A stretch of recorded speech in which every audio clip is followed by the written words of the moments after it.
this is a quick screenshot of the investments I made a while ago. But I started a IRA back then, but it ended up being that because I have a 401k already, it didn't make sense to start a IRA. So I had to transfer it to a regular investment account. And this is how it's going so far. I'm putting away a little bit each pay period. And, it's slowly but surely, I think it's building up. And hopefully it turns into something decent by the time I retire. So I want to talk about being in your lane. So many people are wired to be a certain way, and we spend most of our energy and time chasing other things. Now, let's just take running, for instance. Some people are born to be sprinters, and some people can run marathons, and some people can do both.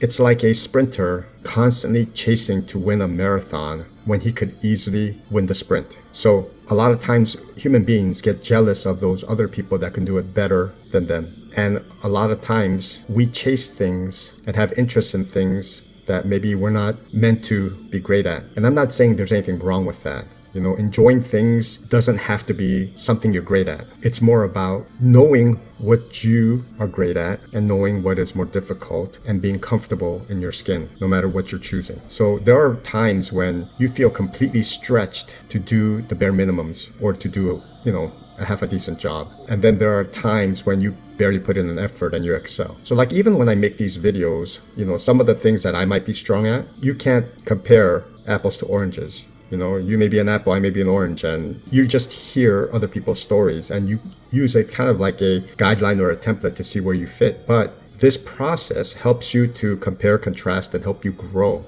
and really help you find who you are, because a lot of times we have strengths and gifts that we didn't even know existed, or sometimes we do things that are difficult to do and it's only difficult because we're annoyed or it gets into our head. Everybody has different batteries, In some parts of your life, you have an everlasting battery. You can go on forever. And in other parts of your life, your battery level is very small. It's shallow. You don't have that much energy. Your well isn't that deep, And some areas of your life, your well is endless. And that's what I want you guys to be aware of and know that you can tap into these resources. You have this endless well, certain areas of your life, and then you have very shallow wells in other areas of your life. And it's good to be aware of that because it will help you avoid a lot of frustration, probably a lot of mental stress, emotional stress. Some things are obvious, when we're 6'8" and we're playing in the NBA, you're tall and you can reach and you have the height and, that's obvious. But some things aren't as obvious, like just things dealing with skills, things dealing with our capacity, the way we're wired. And so I think one of the keys in life is to figure out how we're wired, what our strengths are, and knowing how to navigate through our strengths and weaknesses. And communicating with people on a lot of these things helps you fine-tune, helps you hone in who you are, who you're meant to be, what your gifts are, what your talents are, And there's a lot of people, they live life, 40, 50, 60, 70 years, and they never do this. But I think it's important to be self-aware. I know older people that were probably really good at certain areas of their life, and they completely neglected that and chased after shallow things in life. And they weren't good at that, but certain doors opened, certain things happened, they made some money, and they kept pursuing the wrong things in life. And I'm not here telling people which direction you need to go. You need to figure that out for yourself. But I'm just contemplating, thinking out loud, maybe sharing with you guys on this idea that we still have to figure ourselves out. Even when you're 40, 50, 70, we still have to figure ourselves out. And it's a fine-tuning process. And the areas that we have these endless or deep wells in our life, those are things that we have as resources to benefit others, benefit ourselves, provide for our family, problem solve. There are people that, let's just say moving, for instance, you get a 5'2" petite female and you have her try to lift a bunch of heavy boxes, whereas a 6'2", 240-pound built guy shows up and he lifts weights all the time. That person can probably move those boxes without too much effort, but it would probably take 5 times more energy for this petite female to do it. I'm not saying she can't do it, but you see where I'm getting at. There is an efficiency, like when something fits, a round peg fits in a round hole, a square peg fits in a square hole, instead of a round peg trying to fit into a square hole. And so much of life is like this. And you know, there is certain times there is a beauty, a contrast, or a, you know, awkwardness when it shouldn't be but it is. And so, you know, and there's so many different approaches to life. I'm not trying to make everybody robotic. You know, I'm not saying we should all be robotic and just only tap into the deep wells and not even touch the shallow wells. Some of the joys in life are sucking at something and still having fun, you know.